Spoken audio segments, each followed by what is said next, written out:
Hey UConn Nation, it's KK Arnold here. If you're looking for the latest UConn women's basketball content, go subscribe to Listen Up to Phil and Ryan. Go Huskies! Thank you, KK. It's Phil and Ryan back here on Listen Up. Ryan, let's get straight into it. Another huge last check-in. But today, military time, 1643, 4:43 p.m. Eastern. We received news, Ryan. Let's read this page. Let's jump over to it.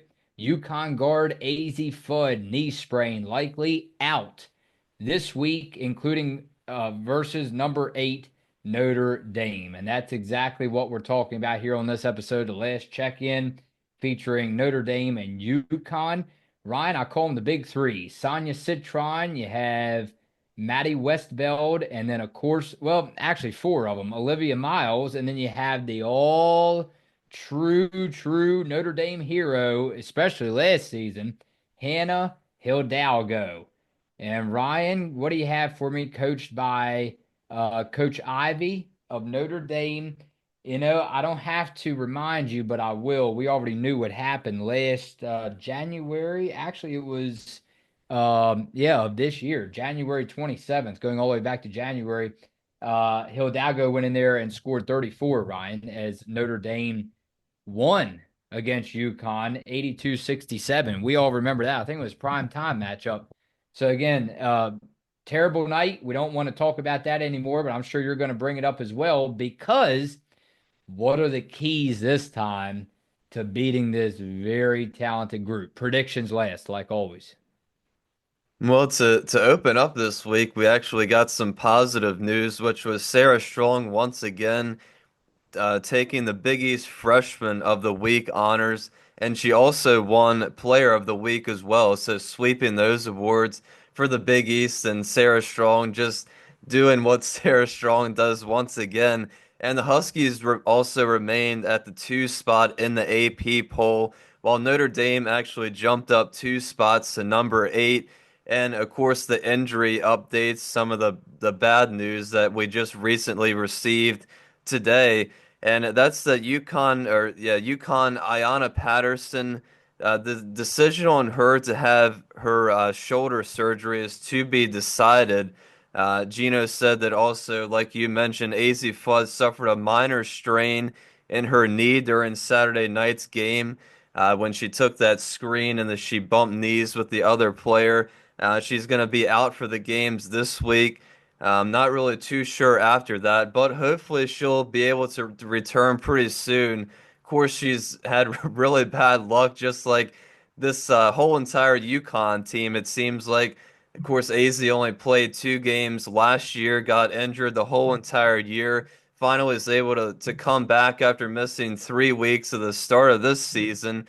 Played a couple games, and then, of course, gets injured again right when I feel like she was really starting to pick it up for this team. But it's also been a roller coaster ride for this Fighting Irish team for the past couple weeks. They went to USC, defeated Juju Watkins and company. The next week they traveled to the Cayman Islands, lost to a ranked TCU, and then lost to an unranked Utah team.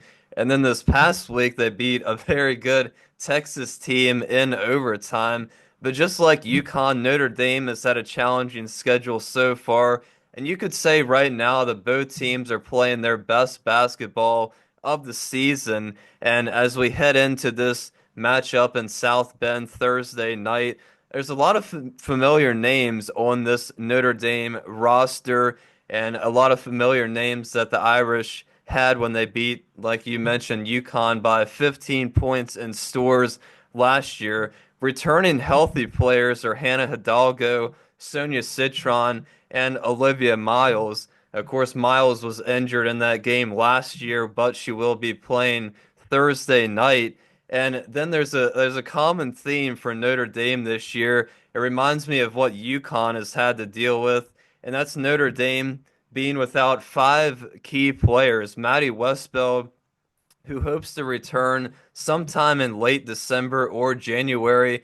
KK Bransford, who's going to redshirt this season to recover from a leg injury. Liza Carlin, who they got in the transfer portal from Marquette, has also not played this season. No timetable for her return.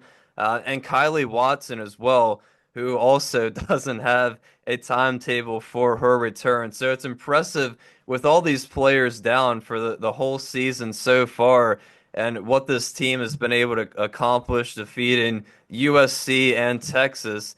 So if Notre Dame was fully healthy, I think they would have been the favorites to win the championship this year. It's crazy how similar both of these teams are because of the injury bug, and that almost every player on both UConn and Notre Dame has had to come overcome some type of injury the past couple years. I'm not really sure how long Notre Dame can keep this up as they are, of course, playing UConn and getting ready to get into their conference play. But I think they're kind of going to struggle in this game versus UConn. I think it's going to be a competitive game, and maybe UConn pulls away in the second half. But Notre Dame dealing with a lot of injuries right now.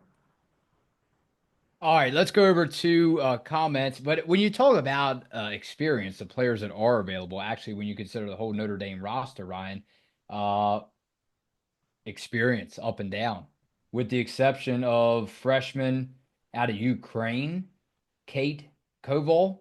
So, Ryan, I mean, these players have been around for, I would say, a long time, but obviously with just one freshman there, yeah. So, a veteran team for sure. Let's hop over to comments very quickly, Ryan, and then we will get on to predictions.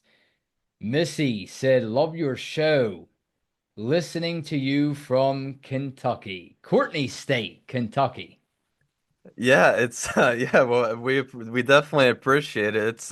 It's fun to kind of know where all the listeners are from in different parts of the US and the country, and of course even our fans in London as well that comment sometimes. So yeah, we definitely appreciate it.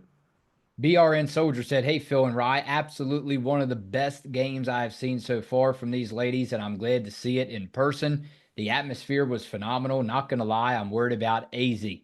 The whole building was in shock and disbelief. To see her grab her knee, I pray that she's okay." And he is referring to the blowout against Louisville.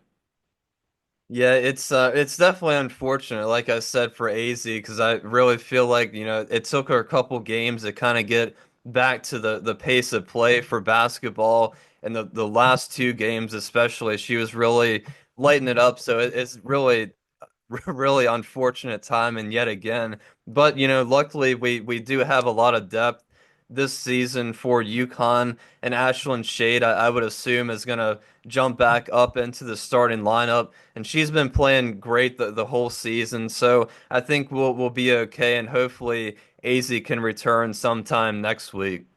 Jason D'Amico, this is exactly what we needed to see, a UConn team that plays excuse me, as a cohesive unit, whether Paige is scoring or not. Let's hope Azzi is okay. My heart would break if not. She deserves better from her body. Peace. P.S. Paige is just fine.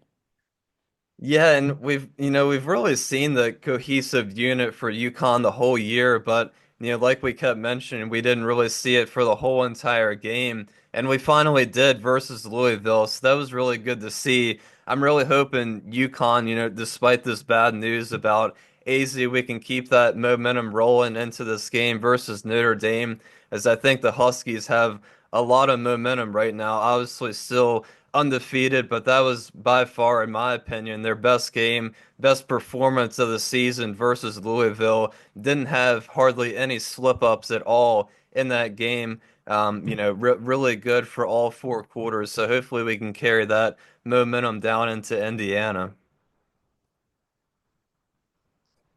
All right. You ready? I'm ready.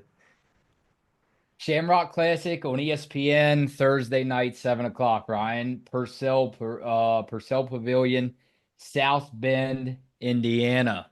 Your score prediction and who wins?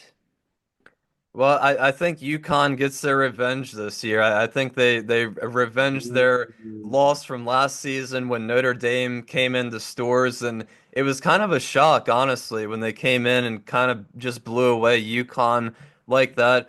I just don't think the Irish have enough firepower with all the injuries they have to take down UConn. And like we said, the Huskies are playing really good basketball right now. I think Notre Dame tries to keep it close. I think UConn pulls away in the second half. I'll say UConn 82, Notre Dame 67. All right, Ryan. I think that you are right as far as who wins the game. I think UConn, as long as they come out playing defense like they did the last time we saw them on the floor, I think that Notre Dame really has their hands full. And I get it. Notre Dame has some big names. They proved it in January, this past January. But I'm with you. I think UConn wins this one on ESPN Thursday night. I'll go UConn 85, Notre Dame 68. 85-68. I think UConn really pulls away late in the game, whether that's late in the third or the fourth quarter. But again, Ryan, we were shocked at the last game. And again, Notre Dame, it all depends on if your shots fall in. We talk about it all the time. But again, I'm just shocked at how good this defense of UConn came to play that last game. And if they do that again, yeah, I don't care what team it is or how big the names are. The job will not get done against UConn as long as they come out that hot. Ryan, I cannot wait to see you on Thursday for that game recap right here on Listen Up.